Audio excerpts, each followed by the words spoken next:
I think it's just going to get weirder and weirder and weirder, and finally it's going to be so weird that people are going to have to talk about how weird it is.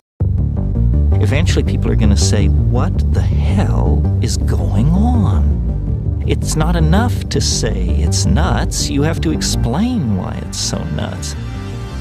The invention of artificial life, the cloning of human beings, possible contact with extraterrestrials, the systems which are in place to keep the world sane are utterly inadequate to the forces that have been unleashed. Welcome back to Forbidden Knowledge News. I'm your host, Chris Matthew. Today my guest is Dawn Lester.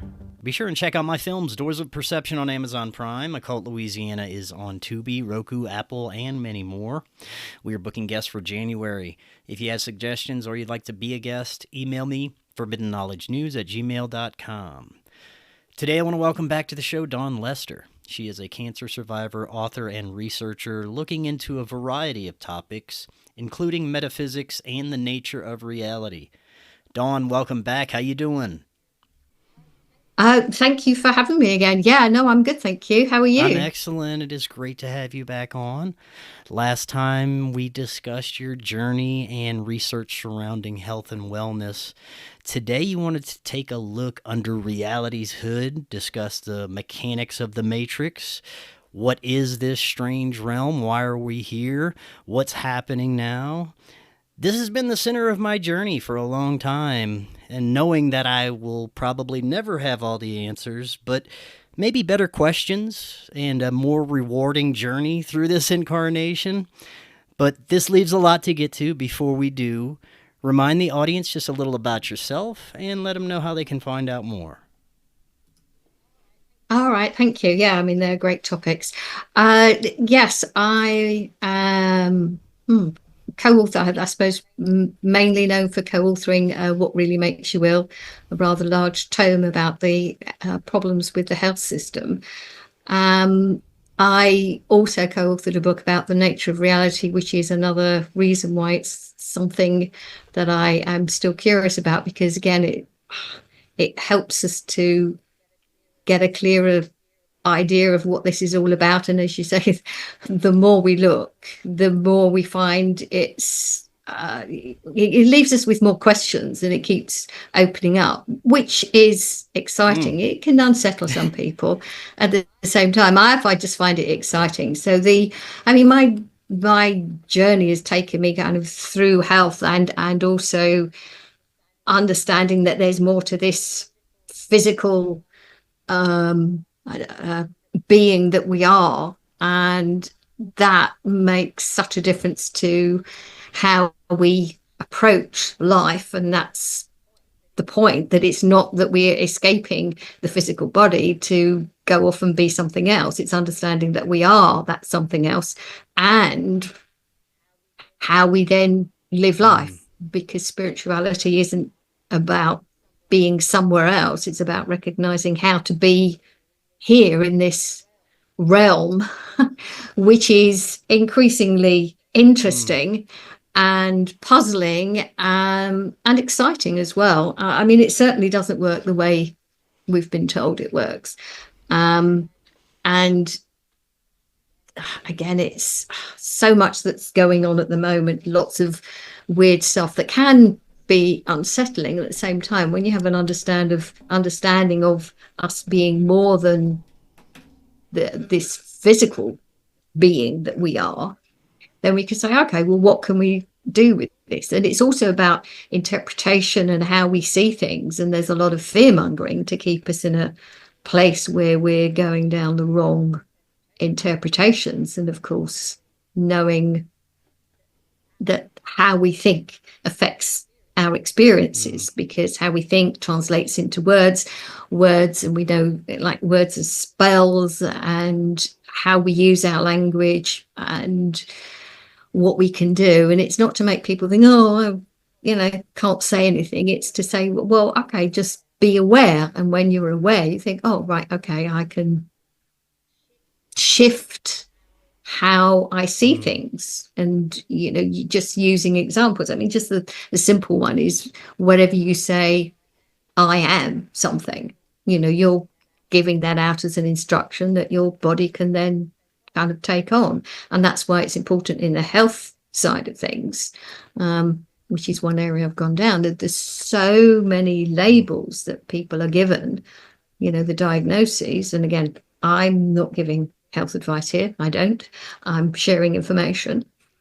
Usual disclaimer we have to throw out, but it's more the labels than people say, oh, I have, or I am, or my this, and they own it, and then not realizing that they're then taking that information. So I mean that's like an overview really, but I mean you can dive into so many parts of that, and really with the what's going on at the moment is being interpreted in various different ways, and some of them are more fear-based. Yeah.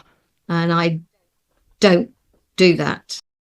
When trying to understand the nature of reality and what we're doing here, I've had so many different perspectives. I explore this pretty much every day with different individuals and guests that I've had on. And I'm blessed to be able to do that and get as many perspectives as I do. But as we said already, that just opens up more questions. I've heard everything from we are on a prison planet to a simulation to training ground of some sort. I do consider everything, and I enjoy hearing these different perspectives, but I think since this is such a big topic to explore, maybe we could start with, like you said, what's happening now, your understanding of what we've been going through, especially the past few years. People are becoming aware of things, asking more questions than ever. Where do you want to start there?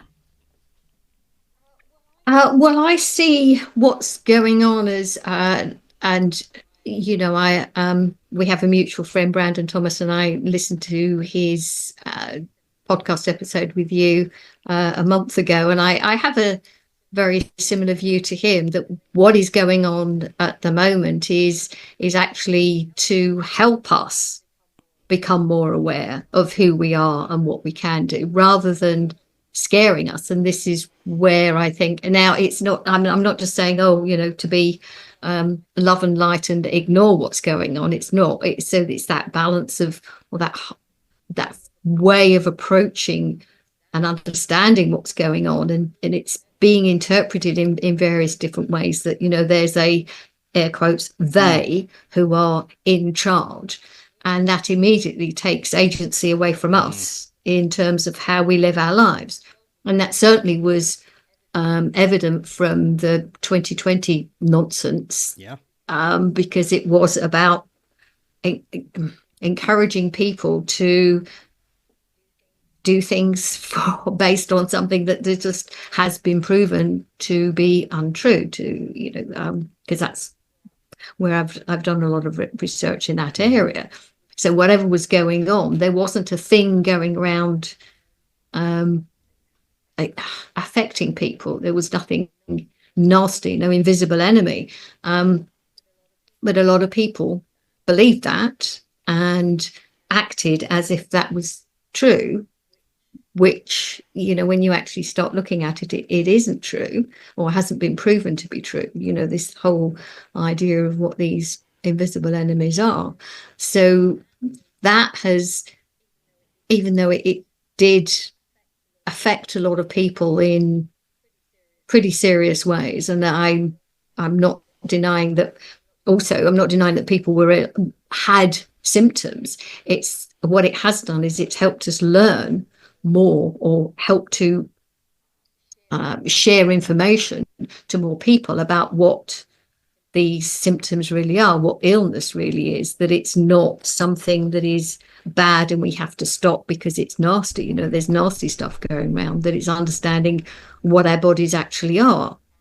And in the same way as, in the bigger picture of what nature is, we're made to believe that nature is dangerous, and we've got to be fearful of it. Whereas and again, I'm still working through my ideas and my view now, which may change, or some parts of it may change, is that this is not a prison planet per se. It's a realm where we can learn to or learn how to have experiences through the five senses, through the touch, the sight, because that's these are filters in a way that allow us to have a particular type of experience through those five senses. Only it's not as limited as we've been made to believe, through science, that it's, the materialistic, reductionist, deterministic science. It's not, that those views are definitely not how this realm works, because once you start looking, there are huge holes, the idea that everything's made of these physical particles. So once you start looking down that particular path, which I have been doing as well, so it shows that this experience is not as fixed as we've been made to believe. Only that I, as I say, at the moment, I feel that nature, there's something natural about nature, if you like, that the trees grow up and, grow stronger, and plants grow, and, there are some natural cycles within life, that nature works through certain geometries. There are patterns within nature. So there are some principles. They're not as fixed as the rules we're made to think they are. The things are not as fixed. So it's that sense of opening up to what's possible, because there's more than, again, we've been led to believe that, this is how it works, these systems. So again, these systems are in place to make us think that's how it works. They are the only ways. And then, I mean, the typical, well, for me, they've got a best example is like the medical system. It's like, this is how it works. This is what health is. This is what you do. And that just, once you look at it properly, it all falls apart. That is not about health. That is not about healthcare. So we can say, no, that doesn't work. So what are our bodies? And there's a lot of new information coming out of that kind of dispels pretty much everything of what the medical system says. We're not even ruled by genes, those kinds of things. And, we're made of a lot of water, that water isn't the way we've been told. There's a lot of really fascinating work being done on how we can affect water, like the Vader Austin work, Masaru Emoto's work of, so again, this is where the language comes in. This is where sound, light, and, that we are energetic beings. We're not bags of chemicals. We are electrical beings, electromagnetic. We have a magnetic biofield, all these. Some people still think they're woo, only they are. There's a lot of. There's a building body of evidence that show that these ideas are more than just strange ideas. They are not pseudoscience, and it opens up for us to learn more about who we are.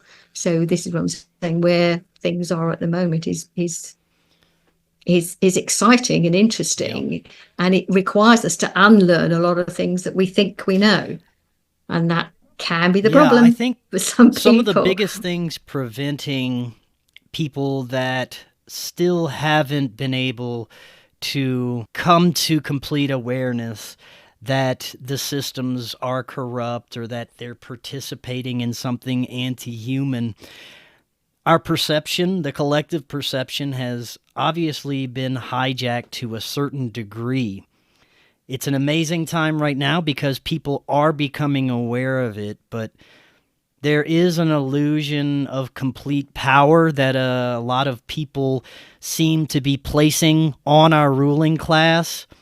up to a point where they believe even the afterlife is hijacked and archons control our incarnation and we have to be recycled constantly as food for them. But I do think that's a very depressing and somewhat ridiculous concept. I won't be able to ever adopt that into my own view. I think there's much more to this life, but it's all based on illusion. They're masters of psychological manipulation. There are a few evil geniuses out there that have laid a foundation for global mind control that works until a certain point when it doesn't. And I think this is the point where it's stopping having that effect on the masses of the population. But for those that still are stuck in that, what would you tell them about those that believe that they do have ultimate power over everything? Well, that's the psyop, isn't it, really? The psychological operation to encourage people to believe that they don't have agency, that they don't have any control. There's nothing they can do. We are just,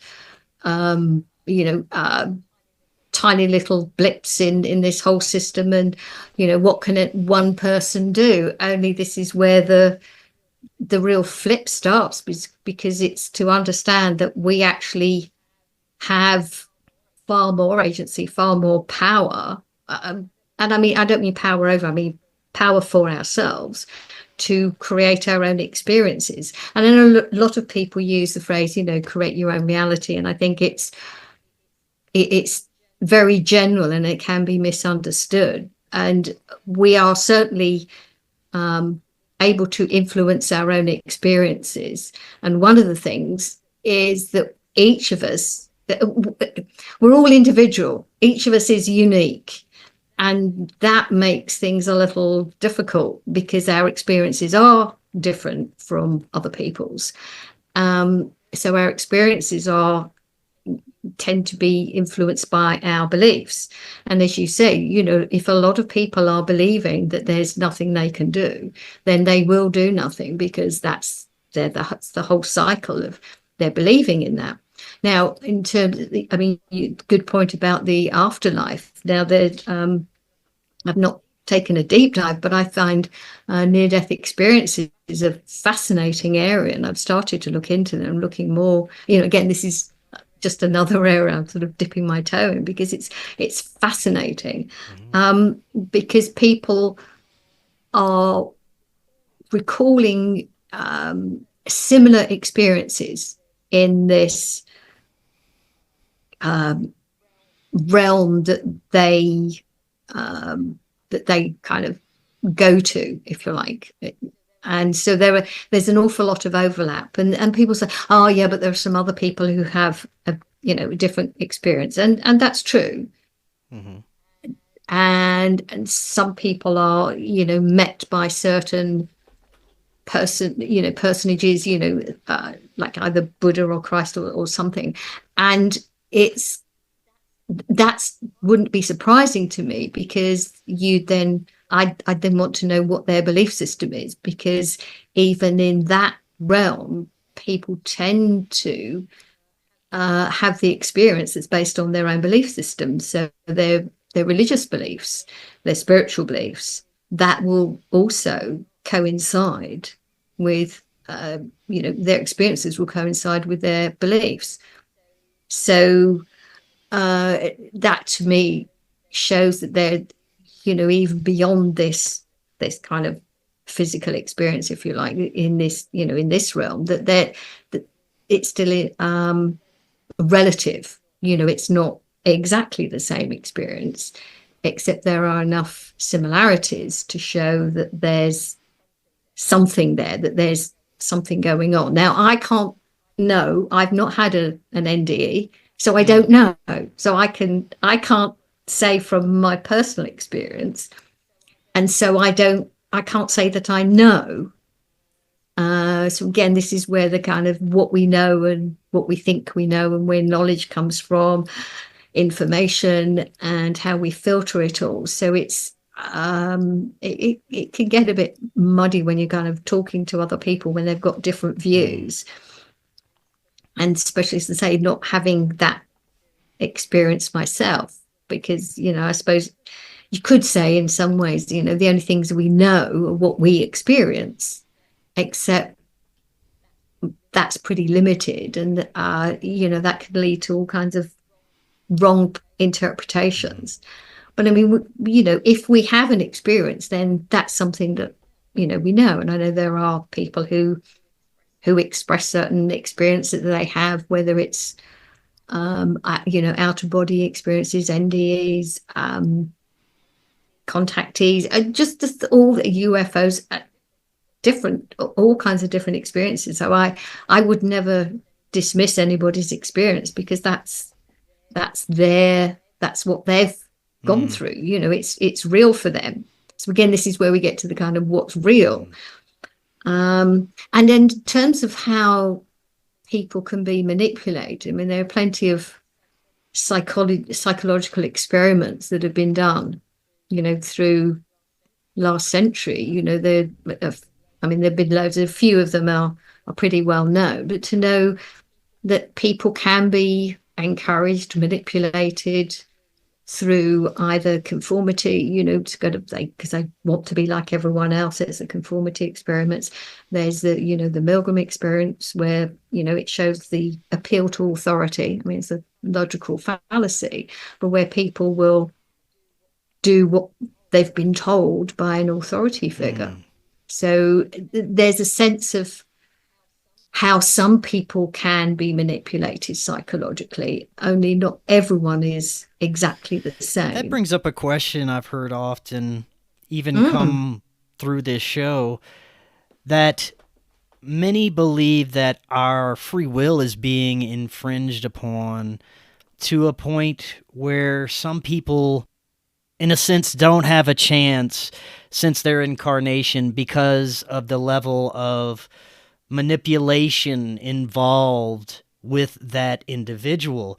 And I've heard horror stories about what people have gone through, MK Ultra experimentation, born into abusive, psychotic families.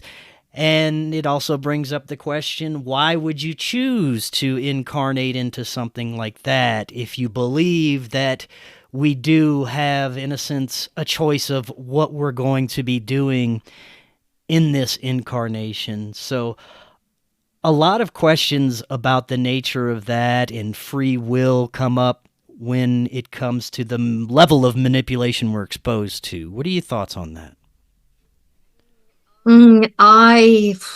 That's a tough question again. Yeah, I don't know. I mean, I have the sense that we do choose our say general life path for this incarnation, for this experience.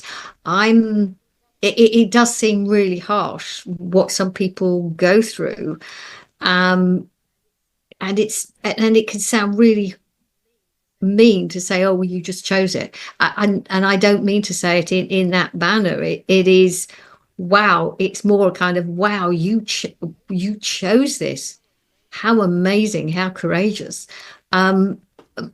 because it's, again, a lot of people who go through that MK Ultra and come out the other side and are then telling other people, they are amazing examples of how we can learn how we are being manipulated, and so they can help people realize what's going on and say, yeah, that this isn't right. And I think that's because of all these different systems. A lot of them are really highlighting that isn't right, that isn't how things, I don't like to say should, but it's not, it doesn't feel the way life could be. And so it's like, it's so wrong, it's bad, we've got to stop that, which is, again, the general sense of what I think what's going on at the moment. Everything is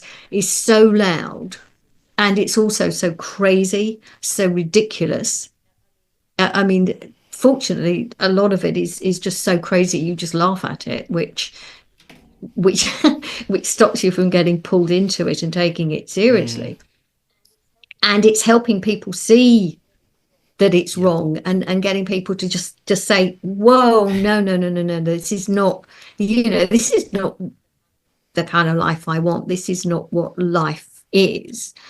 And so those people who have those experiences, is to say, or as I say, wow, amazing, and thank you for that contribution to helping us see what is so wrong. Now, the people who seem to be in control of all of this, I don't like to use words that give them that give them my sort of energy, my power. So it's finding alternative ways of labeling them, and I'm not going to use all sorts of different labels. It's just where I am is I have called them the would-be controllers, because that's what they would like. They want to be. We call them parasites around here. Maybe harsh. I think it fits. Yeah. Yes. And it's more to put it in a way that they are, moving out of that role, because we don't want to hang on to them playing that role, because then that fixes that. So it's learning how to relanguage how we view everything, and again, interpretations. And this is also one of the I see one of the areas where in the, should we say, sort of truther, I don't think it's a movement as such, but in the kind of truther communities, a lot of people have certain ideas, and that's great. They have their belief systems and their ideas, and then they're having arguments with other people, and they're holding them as if they are true. Now, that they may be true at the time, it may not be the full story. So it's when they get stuck in those ideas that, and then there's a lot of clashing within, as I say, this sort of the community. And of course, that's not helping us kind of move forward when there's a lot of infighting. It's the divide and conquer. So my view is to suggest that people say, okay, I've got a slightly different view, but to have a conversation, recognize, well, I've got a slightly different view, and to see if there's any, or to see what the common ground is, and to recognize that we have different belief systems. Now, free will, that's a huge area, and there's some people who say we don't. I think to a certain extent we do. Now, because again, where I am at the moment, if we've chosen this particular journey for our life, this path, I don't think every moment is fixed. I think it's a question of a general kind of a general path, and along that path there are choices, and we can choose. Only the general direction is already there. So these are choices within the same direction. So we could kind of weave around it. But the path, this is my view at the moment. And it kind of ties in with astrology. If you follow that there are tendencies for each of us that depending on how the stars align, when we're born, and how things change, and the different sort of configurations and transits and different things that happen. And that there are some definite correlations with all of that. The opportunities that present themselves, and you think, wow, and synchronicities, and we call them coincidences. So there's a general path, and I think within that we have some choice. Mm-hmm. I would agree. That's where I am at the moment. Yeah. Oh, okay. I was going to say, because I would agree with that. I believe to a certain degree we have a relatively large level of control over what we're doing here. And I understand that can be hard for many people who have faced a lot of trauma in their lives. But we're all just trying to figure out what the hell's going on here, and that's what we're doing. I want to explore some of the hidden layers of reality. You mentioned synchronicity. Earlier, you mentioned the astral realms, UFOs, paranormal, extraterrestrials, everything that entails high strangeness that we can experience here. I've had enough experiencers and people who have claimed to have been abducted to know that there is something very profound that occurs beyond our normal perception. What it is, I could not tell you. There are some profound overlaps in people's experiences, just like the near-death experiences. There's overlap between that and people's alien encounters and all kinds of metaphysical experiences that seem to have profound connections. To me, I do see altered states as an extremely strong connection between a lot of these experiences, people experiencing them in their dreams, some kind of altered state or under the effects of psychedelics, meditation. Things of this nature seem to be a strong trigger for these experiences.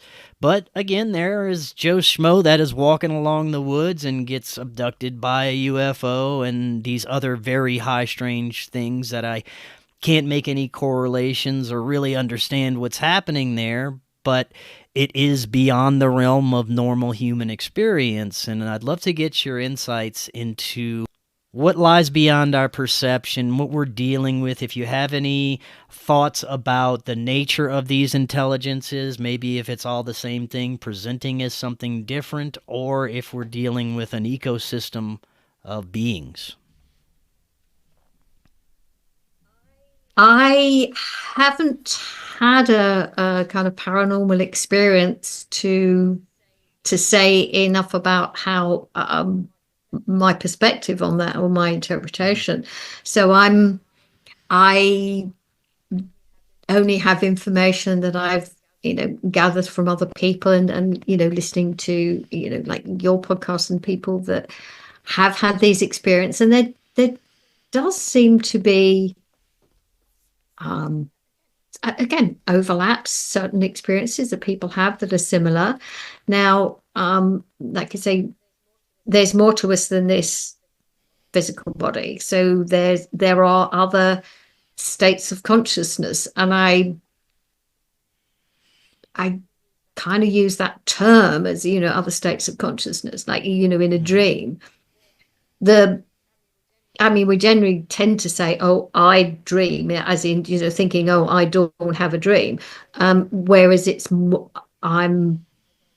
I've learning more and expanding kind of my understanding, I see it more as the another experience of, if you like, the greater self. I'm having one experience as me in this physical body, and the dreams are other experiences in another state of consciousness. Now, could those experiences of contactees and being abducted be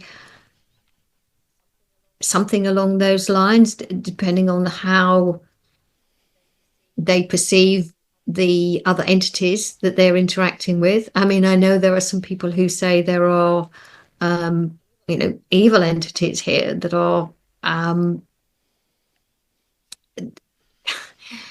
and I'm not denying that there are a lot of people doing some mean things, and I suppose it's where the starting point is. If I don't use the term God, I kind of refer to the divine, and then it's not a being, it's more an essence, if you like, of the ultimate creator. and again, even a creator sounds like a being. So,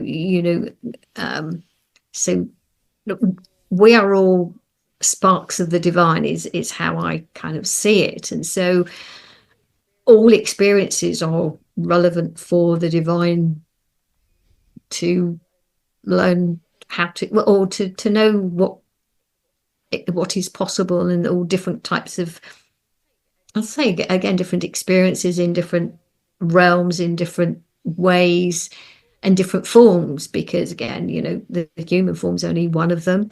So maybe like the source of consciousness. Yes, yeah, definitely. So whether these people who have either contactee or contacting experiences, or have abduction, have that, is that something that they chose when they incarnated? I'm open to ideas at this point. I don't have fixed ideas, and where I am at the moment, I'd say maybe that's part of their choice of what to experience. Now, you could say, oh, they never expected that. Well, yes, and that's the point, that we don't know the path that we're on, so we have to have the ability to deal with whatever is in front of us at the time in the best way that we can. Because if we know what's going to happen, our interaction, our reaction, the way we respond will not be what you might call authentic. So the experience needs to be authentic. And so we don't know what's going to happen. So those kinds of situations, those events that people have, whether say abducted or contacted, or in the MK Ultra program, or any of these other types of not ordinary everyday life. I mean, do they choose them? They won't know. However, they help to inform the rest of us as to this realm not being the way we think it is, and again, how should we say, air quotes, aliens are interpreted, so that's up for question as well. I mean, one of the things I think, with the Mandela effect and how all sorts of things have changed, and you look at that and wonder how does that work when suddenly something that a lot of people thought was one way suddenly is now a different way. And I mean, my view on that is that shows how this reality is not as fixed as we think it is. Now a lot of people have slightly different interpretations. So it's just, I think these are ways of understanding there's more to it. Only, as I say, I can't speak from an actual experience, so that's why I'd have to take a very general view at the moment, and it's not an area I've gone into a lot of detail. I find it fascinating though, and I'm changing my view as I go along, because at one point there was aliens because they're out there on other planets and can attack the world, and of course that suits those who want to keep us in a state of fear. And the point of recognizing it as being slightly different, to say, well, no, we don't have to live in fear. And I think that's part of the unlearning. It's so many parts to all of that. Well, speaking of not living in fear, one of the major things I believe we're going to have to navigate as humanity now and going into the future is technology and how we're utilizing it, and AI. But technology is rapidly evolving and changing, and we have to navigate through everything. Right now, I'm very frustrated about people utilizing AI in the wrong way. putting up fake videos for deceptive purposes, or they just want to get popular or get clicks online. It's very frustrating when most of the content that I see online is AI and fake videos and things trying to be presented as real that is in no way real. It's really difficult for those that work with video evidence these days of anything paranormal or UFOs or even normal things that occur in our lives that are being used in a deceptive way. It's very frustrating. But what are your thoughts on navigating rapidly evolving technology? I'm pretty much similar to you. I recognize that it has its uses. I mean, we wouldn't be communicating if it wasn't for technology, and it is being abused as well and misused and used for all sorts of nefarious purposes. So, and AI can be the same. I am aware it can be helpful. I mean, I do occasionally use it for sort of research. I'm not relying on its responses, but to allow it to be I suppose, a really fast access. I mean, if we're being honest, most of us like rely on it to a certain degree. Yeah, so like a search engine, it can gather a lot of information for me and provide me with the sources, the references. So it can be useful, and it's a question of helping people to understand how to use it effectively, and use it, recognize that AI is the tool. We are the creators. AI cannot create. No matter what people say, it is not creative. It's it doesn't have, it's not consciousness. It's not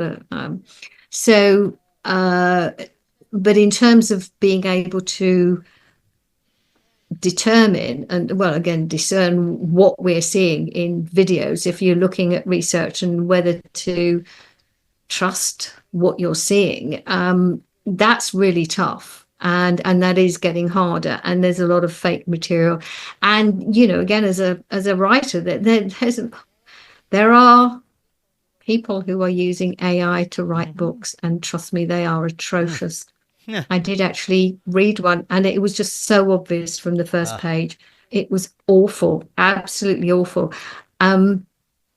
So that's that hurts. And I know it's used in in the music industry, and I've got musician friends who that's challenging. Well, not challenging. I mean that's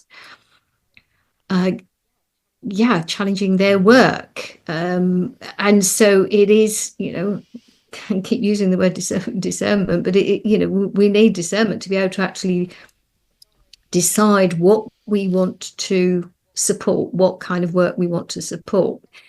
At the same time, it does make us realize that we've got to start trusting ourselves and look at things properly, and not just be drawn into anything that we see. So yes, frustrated, it is frustrating, and at the same time it can be useful. So that's I'd say where I am. I know there's a lot of talk about transhumanism. Now, from my perspective, again, my opinion, where I am is this human form is far more amazing. It's brilliant than it's underestimated is one way of putting it. And so we're made to think, it's just a bag of chemicals, and it can be fixed by this, that, and the other. You just have a machine fix this, or you can have a machine put inside you, or whatever it is, and you can download your consciousness, and that's just so not in line with how the body actually functions, including the fact that the brain does not produce consciousness. Consciousness is not in the grey matter in our heads. And that is the basis of the idea that they can, if you like, download consciousness. They can't, because consciousness does not reside in the brain. Our thoughts, our emotions, our memories don't reside in our brain. And again, this is where we go into things like sound healing and the biofield, because a really good friend of mine, Eileen McKissick, if you know about her, she's the founder of Biofield Tuning. And it's like, I don't know, nearly 30 years ago, whether she started with working with tuning forks and recognizing that some people call it the aura, but we have a biofield that when tuning forks are used within that, they can find that there are blockages and different things that are so blockages that can then be attached to something within the body. So it can be a problem within the body that can be sensed within the field. So our who we are doesn't end at the end, our skin, our fingertips, our toes, our head. So who we are is beyond this physical skin. And that already takes us to being rather different from how we're made to feel. Because, we are electrical beings, not bags of chemicals. Let's get deeper into our hidden human abilities. You mentioned earlier we are essentially made up of sound and light and capable of much more than our physical bodies would indicate that we are. Talk a little bit about some of the things that you've learned and are starting to uncover about the capabilities of what we are as humans. Well, the abilities, things like synchronicities, things like telepathy, and if people have become more aware of what is, the telepathy tapes. I think it was a couple of years ago, or a few years ago, they came to the fore, and they are mainly about young people who are given a label of autistic. They call themselves autists, which is, that's fine. They, for the most part, are non-verbal, so their ability to communicate verbally is either limited or just non-existent. However, they can communicate telepathically, and those abilities are becoming more obvious with people who are, some people are able to communicate with them and have conversations, and there's so much that we're learning about that. At the same time, it's not they are special, only they can do it. They are showing us that we can all do that, because they are communicating with their family members in a way that they weren't, I don't use the word ordinary, but that, their parents are not trained in sort of telepathy, and yet they are recognizing that they can communicate with their children, and they can understand. And we can see that in the animal world as well. You can communicate. There's the work that Rupert Sheldrake has done, with what he calls morphic resonance, dogs who know when their owners are coming home, those kinds of things, the sense of being stared at. So these are abilities that they're not sort of something special that only some people have. These are abilities we all have, only we've been indoctrinated out of using them, and we haven't been encouraged to use them. And it's sometimes might take a little bit longer to get them back online, but that again could be ability. Some people say can take longer, and it's just, well, if we say, well, I can do it, and be open to then having the experience of it happening. So there are non-physical ways of communicating. You can get a sense of walking into a room as to, you know, other people's energies, you know, so becoming more sensitive to that. And I don't mean sensitive in a soft way, but in an awareness, you know, having your awareness. So not always thinking that we've got to use our senses. As I say, the five senses, they are useful to a certain extent, and to be more aware that there is more to us, and to have these to have opportunities to open up to that. So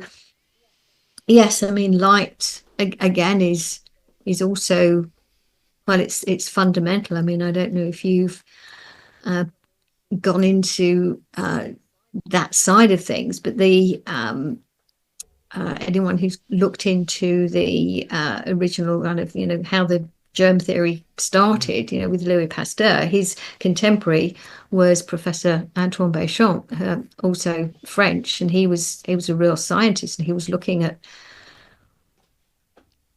you know, different experiments and looking at matter, and he came to the conclusion that there is a fundamental living force, you know, that are, if you like light, little dots of light, and he called them microzymas.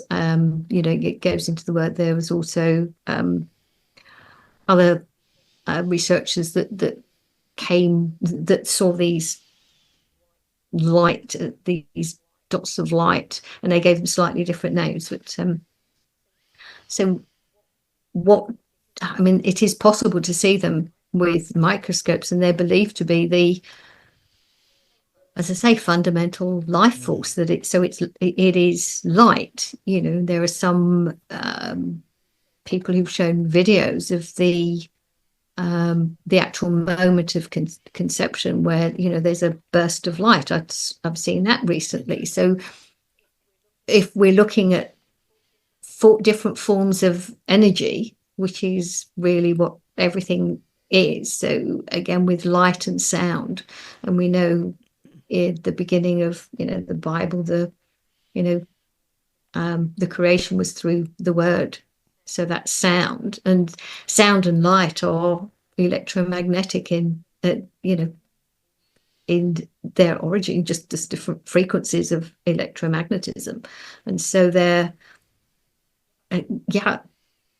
frequencies, and it's not about higher or lower frequency, but just different frequencies along the spectrum. So this is more supportive evidence of everything being energy, if you like. So we are energy rather than chemical, even though I mean, to a certain extent there are chemicals. The more we're looking at that side of how the body actually works, you know, the idea of chemicals starts to fall apart, because there aren't atoms, you know, there aren't basic atoms in particles. You know, once you start looking into that scientifically, you realize that there's no evidence that everything is a particle, that in fact it's more wave to everything. You know, we're looking at waves, which are frequencies, which are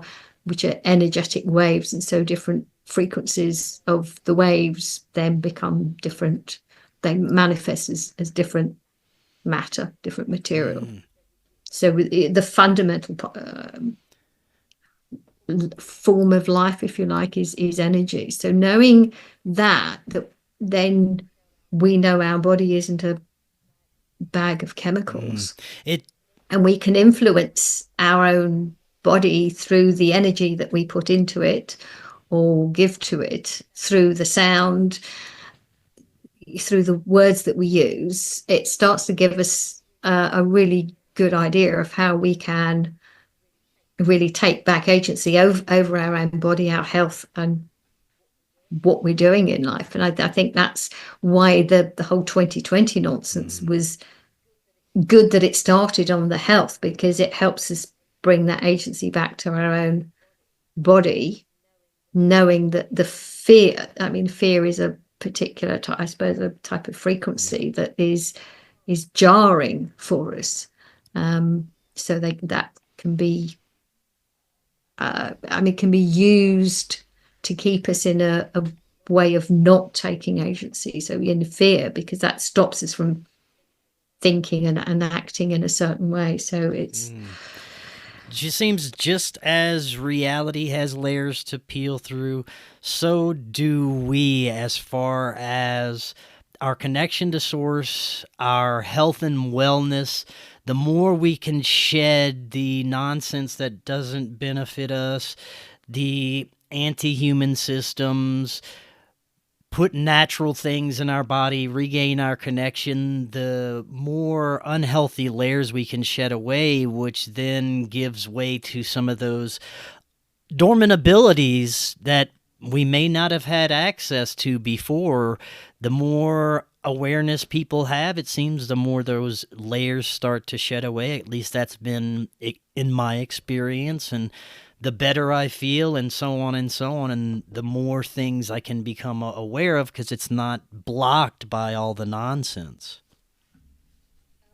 Oh yes, that's the key, to start to shed the layers of conditioning that stop us from recognizing who we are and what we can do. And so the more layers that we shed, the more open we are to new abilities, to trusting ourselves, to hearing our intuition, to start from that perspective. And it does open us up to asking more questions and realizing. I know a lot of people say quote that saying, the more I know, the more I know nothing. And it's not that we know nothing. The more I know, the more I realize there's a lot I still don't know.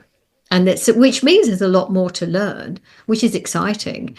And it is, again, the indoctrination is so clever that it makes people think, well, we need to know. They're uncomfortable with the uncertainty, and few people want to say, I don't know, and go, so what do you mean you don't know? It's there's to be comfortable with, I don't know that at the moment. I might look into that, but I haven't, so I don't know. And to say it's okay to say I don't know. That's what I'm saying. My ideas at the moment about certain things, they may change, because that's the thing, obviously, with wanting to know makes us, well, we've got to be right. And so when you're right, you then don't want to let go of that, because it makes you think you're wrong. Whereas it's, no, well, that's what I thought then, and I'm not so sure now, because here's some more information that makes me think, no, that doesn't make sense anymore. Yeah. Unfortunately, much of our scientific and even medical field holds that perspective that they have to be right, and they don't accept any new perspectives. They gatekeep the information. There's plenty of layers to that to peel through as well. That's a whole nother episode. But for the last few minutes, is there anything that we haven't covered that you'd like to share with the audience or close out on?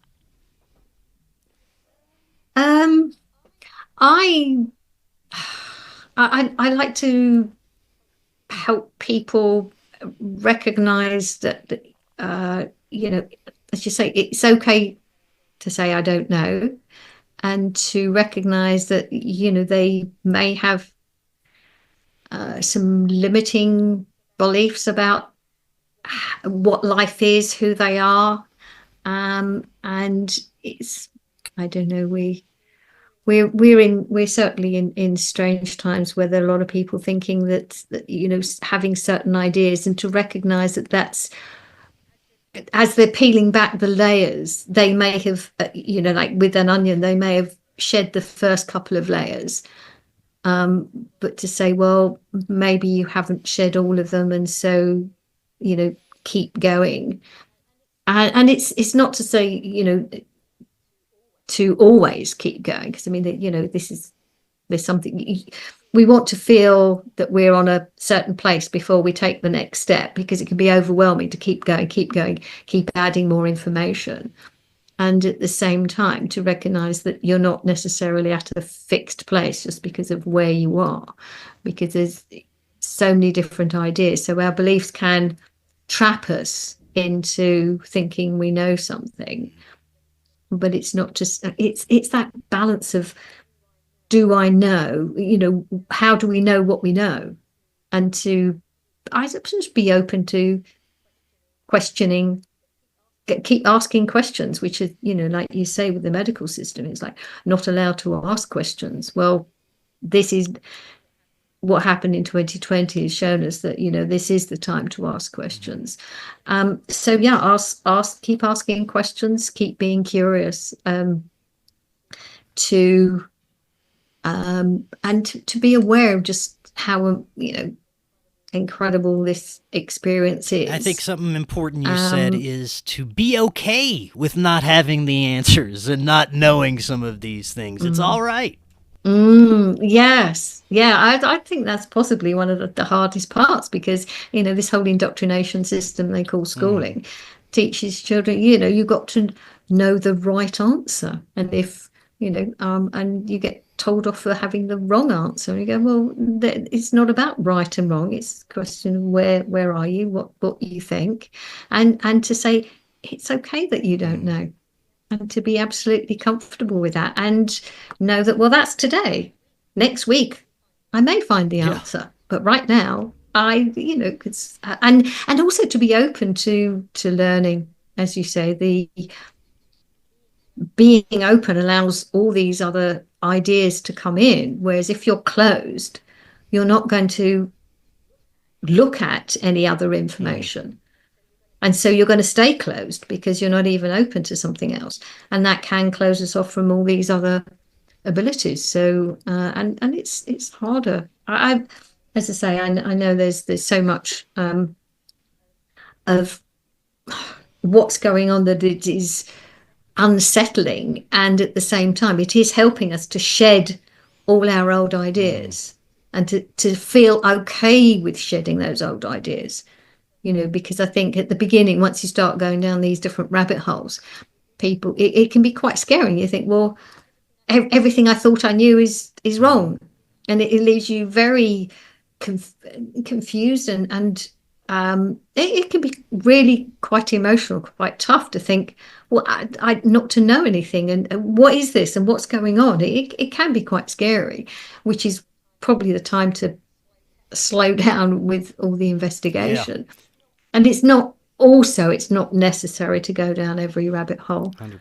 I think it's to choose what interests you, and to be curious, and to be open and curious, and not to think, oh, I've got to know this, I've got to look at this, I've got to find out. That pressure, that helps to build up the overwhelm, and then you just don't function at all. So, it can be tough, and it's learning to trust ourselves and be open to the wonder of, the mystery, and stay okay with the mystery, and go, okay, some of these things will remain mysterious. There are some things we'll never know, I'm sure. 100%. Do we need to know? Nope, not necessarily. I think it's okay to be comfortable where you're at with your understanding of things, as long as you are doing what you feel you should be doing in your life and expressing empathy and love. I think that's all we really need to navigate through here. But Dawn, thank you so much. This was great information. Before I let you go, remind the audience how they can find out more about you. Oh, right. Thank you. Yes. I suppose the vast majority of my work is on Substack. That's dawnlester.substack.com. It's under Dawn's writings, where I also have a podcast called Dawn of Discernment. So that's why I've used that word a couple of times. I am on Facebook. I am on Instagram. And I sort of, but Substack's the main place to find me, where I've been on there writing for that 3.5 years now. So quite a lot of articles, mainly on the topic of health. But that's because it's so important for people to understand how they're being made to be fearful of invisible enemies that have never been proven to make us ill.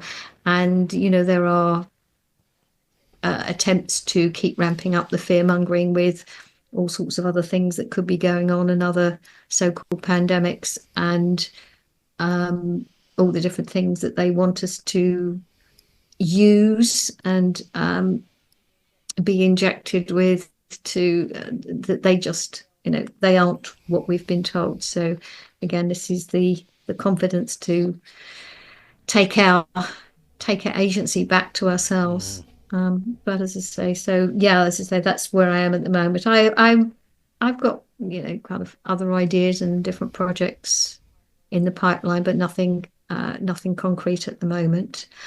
And as for learning, I think if there's nothing new to learn, then what are we going to do with life? I think, as long as there's something new to keep learning, then there's, something exciting and there's something to,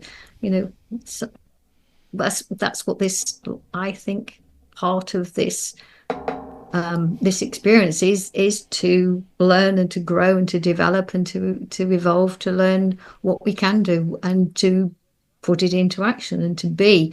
And as you say, the core energy is from love. So if you are working from with that fundamental energy, then what you're going to be putting out is going to be amazing. Excellent. Dawn, thank you again. We will be doing this in the future. Love to talk more. And until next time, everyone, have a wonderful evening.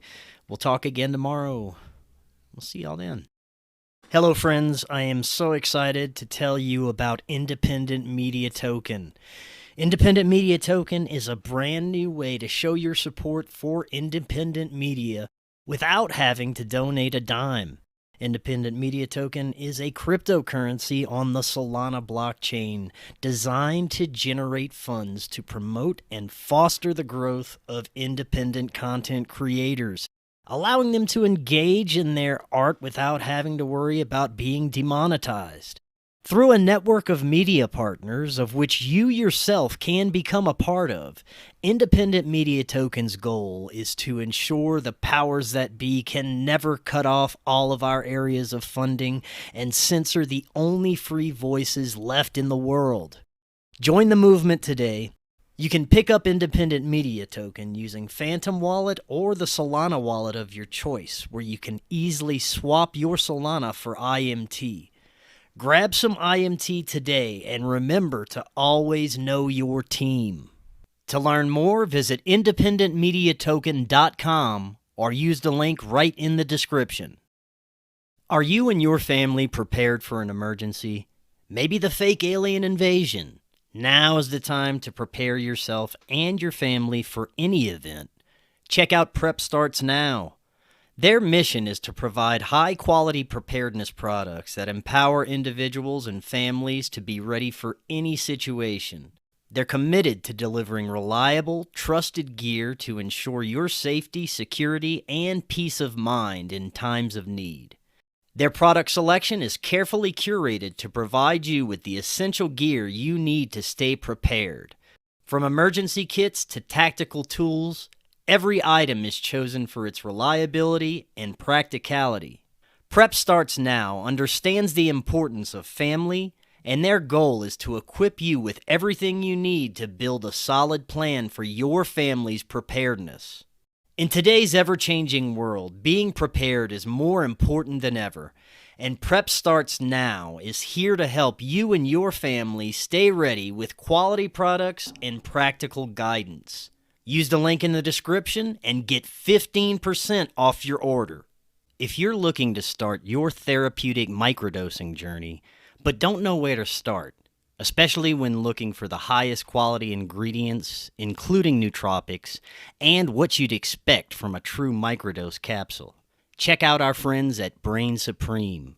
They offer the absolute highest quality ingredients so you can start your microdosing journey knowing that you're getting top-notch ingredients. To find out more, visit their website using that link right in the description, and you can get 15% off your entire order.